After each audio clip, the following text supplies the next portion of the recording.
여러분 안녕하십니까? 1월 10일 화요일 뉴스투데이 강원입니다. 새해 강원도는 6월이 되면 강원특별자치도로 이름이 바뀝니다. 628년 만의 일인데요. 이름이 바뀌는 만큼 많은 것들이 달라질 전망입니다. 춘천 MBC는 강원특별자치도 출범을 앞두고 현재까지의 진행 상황과 앞으로의 과제 등을 3차례에 걸쳐 집중 보도합니다. 오늘은 먼저 지난해 공포됐지만 많이 미흡한 특별법 개정 등 특별자치도 출범 준비 상황을 점검해봤습니다. 강화길 기자입니다. 지난해 5월 29일 강원특별자치도법이 국회를 통과했습니다. 2006년 제주에 이어 두 번째 특별자치도의 서막이 열렸습니다.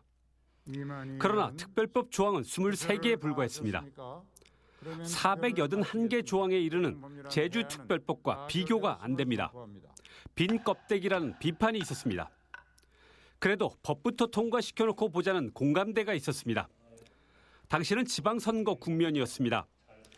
표가 필요했던 여야의 이해관계를 활용하자는 것이었습니다. 지난해 9월 27일 특별법 1차 개정이 있었습니다. 국무총리를 위원장으로 하는 정부지원위원회 설치입니다. 규제를 풀고 특례를 인정받으려면 정부 협상이 필수. 강원도와 정부 부처 간 입장차를 조율하는 정부 기구입니다. 새해 1월 19일부터 정부지원위원회가 첫 가동합니다. 여기서 강원특별자치도 출범에 필요한 특별법 개정안을 최종 조율합니다. 새해 1월 특별법 2차 개정을 위한 입법 작업에 들어갑니다. 강원도는 특별법 입법 수준의 광범위한 법률 개정 작업을 추진하고 있습니다. 일단 181개 조항을 마련했습니다. 8차례 시군을 돌며 지역 특례 요구를 수렴한 결과를 담았습니다. 주민공청회와 전문가 토론 등 공론화 과정을 거칩니다. 2월에는 의원 입법으로 개정안을 발의합니다. 그리고 4월 국회 통과를 목표로 잡고 있습니다. 벼농사로 비유하자면 2022년은 논갈기의 해였고 2023년은 파종의 해가 될 겁니다. 전면 개정에 준하는 특별법 2차 개정이 끝나면 행정이 바빠집니다. 각종 명칭과 표기, 공부, 주소 등을 바꿔야 합니다. 특별자치도와 관련된 조례도 고쳐야 합니다. 6월 11일 여름의 길목에 선 일요일 강원특별자치도가 공식 출범합니다. MBC 뉴스 강화길입니다. 강원FC의 새로운 수장 김병지 대표가 첫 공식 기자회견을 가졌습니다. 이번 시즌을 마지막으로 사무국을 강릉으로 이전한다고 밝혀 춘천 팬들의 반발이 거센 상황입니다. 김도균 기자의 보도입니다. 올해부터 강원FC를 이끌게 된 김병지 신임 대표이사. 취임 후 처음 도민들 앞에 선 자리에서 사무국을 춘천에서 강릉으로 옮긴다고 밝혔습니다. 사무국이 이번 시즌을 끝낼 점에 강릉으로 이전하는 걸로 지금 제가 알고 있습니다. 춘천 송암 스포츠타운 야구장에 있는 강원FC 사무국은 시설이 오래됐고 야구 퓨처스리그 경기도 열려 직원들의 불편이 끊이질 않았습니다. 사무국 환경 개선 필요성은 이영표 전임 대표 시절부터 대두돼 강릉시와 논의가 진행 중이라고도 덧붙였습니다. 강원FC는 확정된 사실이 아니라고 선을 그었지만 춘천 팬들은 거세게 반발했습니다. 충분한 설명이 없으면은 우리 춘천 팬 입장에서는 항의 방문이라도 할 계획입니다. 유소년 선수 육성에 투자를 늘리고 최용수 감독을 적극 지원해 2년 연속 상위 스플릿 진출이라는 목표도 내걸었습니다. 강원FC 공식 서포터즈 나르샤가 요구하고 있는 축구 전용구장 건립 계획에 대해서는 말을 아꼈습니다. 그 고민은 구단주님이 더 많이 하실 테고 저희들은 필요성에 대해서는 구단주님과 소통을 하면서 앞으로의 계획에 대해서 만들어갈 생각입니다. 김병지 대표는 성적과 스타 플레이어의 존재가 관중을 끌어들이는 가장 중요한 요인이라며 태국 전지훈련장을 찾아 시즌 준비에 박차를 가할 예정이라고 밝혔습니다. MBC 뉴스 김도균입니다. 발달 장애인 가족에게 위급한 상황이 생길 경우 그 발달 장애인을 일시 보호하는 장애인 단기 거주시설, 이른바 단기 보호소가 있습니다. 그런데 기존 이용자들이 많게는 수년 동안 장기로 머물고 있어 정작 긴급 돌봄이 필요한 장애인들이 이용할 수 없는 상황이라고 합니다. 황구선 기자가 취재했습니다. 어쩔 수 없이 이제 아이를 맡길 때가 병원 수술 뒤 일주일 동안 입원 치료를 받아야만 했던 전서영 씨. 집에 홀로 남겨질 자폐성 장애가 있는 중학생 아들이 떠올라 차마 입원할 수 없었습니다.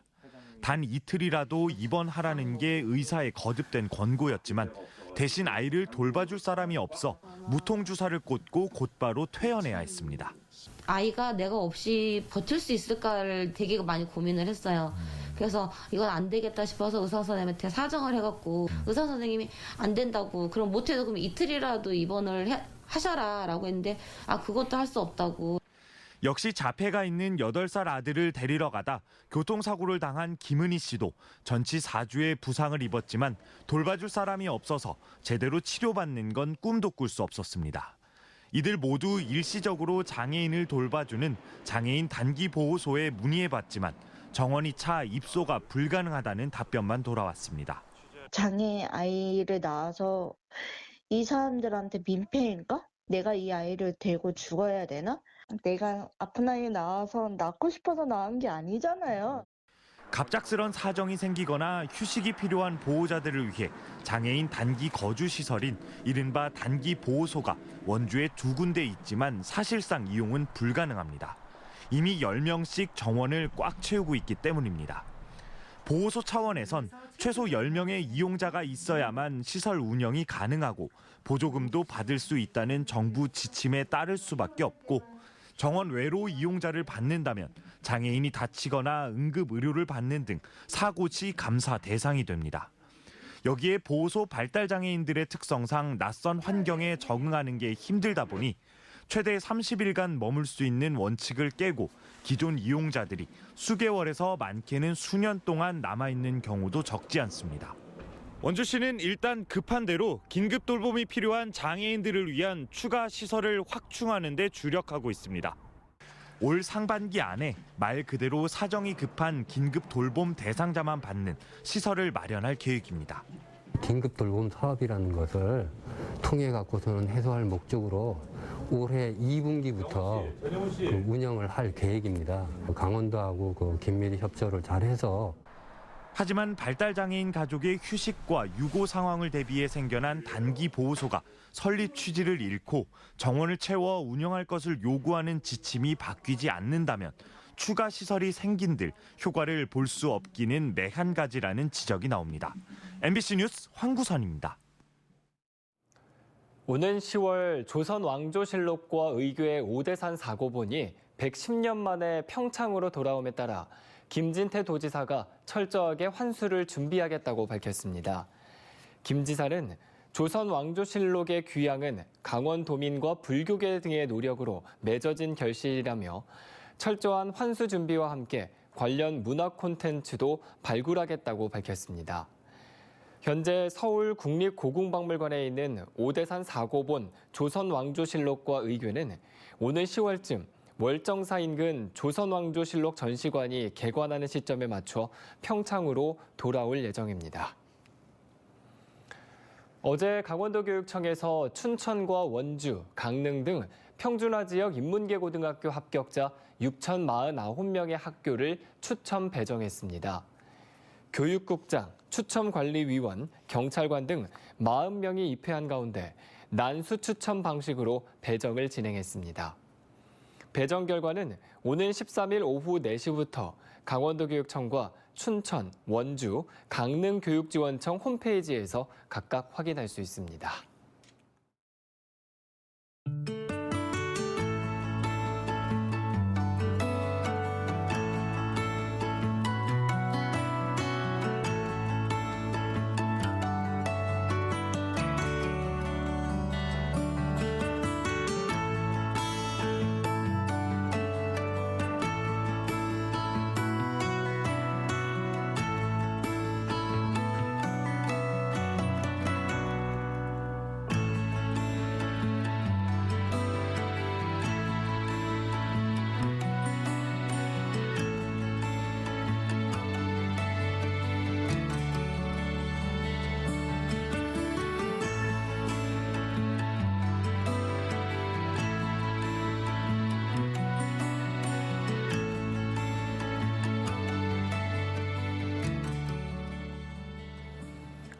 강원도는 새해부터 농촌마을 활력 프로젝트를 본격 추진합니다.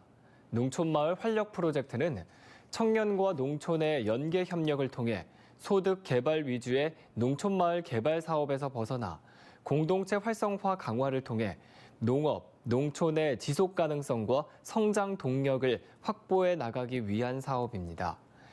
이에 따라 올해 20개 마을을 시작으로 2026년까지 100개의 마을을 활력 농촌마을로 조성할 계획입니다. 원주시가 군 복무 중인 원주 청년들의 상해 보험을 지원합니다. 원주에 주소를 둔 상태에서 군 복무 중인 청년은 별도의 가입 절차나 보험료 부담 없이 자동으로 가입되며 입원, 골절, 수술 등 9개 항목에 대해 보장받을 수 있습니다. 보험금은 사고일로부터 3년 이내 관련 서류를 갖춰 메리츠화재 고객센터를 통해 청구하면 됩니다. 원주시는 이와 함께 원주 시민들에게 폭발과 화재, 붕괴, 산사태 등 12개 항목을 보장하는 시민안전보험도 지원하고 있습니다. 지난 2018년 국보보물 정기점검조사에서 안전진단 최하위 등급인 2등급을 받은 국보 양양진전사지 3측 석탑이 해체 보수됩니다.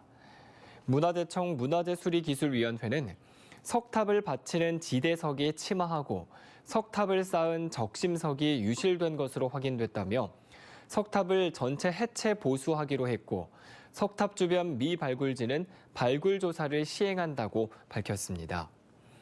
양양 진전사지 3층 석탑은 진전사 예터에 있는 3층 석탑으로 통일신라시대 대표 석탑으로 평가돼 1966년 국보로 지정된 바 있습니다.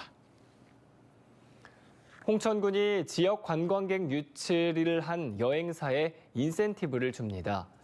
여행사의 경우 내국인 30명 이상을 유치해 지역 음식점과 관광지를 이용하면 2박에 최대 40만 원까지 지원받을 수 있습니다. 지원 대상에는 수학여행 학교도 포함됩니다. 다만 비발디 파크 이용과 숙박, 지역 골프장 이용은 지원에서 제외됩니다. 2023 삼척 정월 대보름제가 다음 달 3일부터 사흘 동안 개최됩니다. 올해 삼척 정월 대보름제는 삼척 하늘에 다시 띄우는 보름달이라는 주제로 삼척 에스포 광장과 삼척 해수욕장 일원 등지에서 열리며 개막식과 재래 행사, 민속놀이 행사 등 9개 분야 46가지의 행사로 진행될 예정입니다. 특히 올해 기줄다리기와 술비놀이는 시내 척주로에서 열려 시 전역에 축제 분위기가 조성될 것으로 예상됩니다. 강릉시가 2026년까지 신규 일자리 10,000개를 만들어 고용률을 70.4%까지 끌어올리기로 했습니다. 강릉시는 해양, 관광, 문화예술교육, 농업, 복지 등 5개 분야 40건의 공약 사업을 추진해 현재 67.8%인 고용률을 2026년까지 70.4%를 달성하겠다고 밝혔습니다. 특히 강원특별자치도 출범과 2026 ITS 세계총회 유치에 따라 관광, 레저, 마이스 산업 활성화와 옥기항 등 항만 물류 산업 입지 강화로 공공부문 일자리를 늘리겠다고 설명했습니다. 강원도 소방본부가 어제부터 한 달 동안 18개 조사반을 편성해 18개 시군 위험물 취급소와 저장소 등 156곳에서 위험물 안전관리법 준수 여부를 조사하고 있습니다. 위험물 제조소 등 관계인은 재해 발생 비상조치 등 예방 규정을 작성해야 하고 이를 어길 경우 1,500만 원 이하의 벌금에 처해집니다. 설 연휴 전날인 오는 20일부터 23일까지 춘천 시내 음식물 쓰레기를 포함해 생활 쓰레기 일체를 배출할 수 없습니다. 춘천시는 다만 도심 긴급 민원 처리 대기반을 편성 운영하고 오는 21일부터 24일 사이에 대형 폐기물 민원이 발생하면 수거할 예정입니다. 이상으로 뉴스투데이 강원을 마칩니다. 고맙습니다.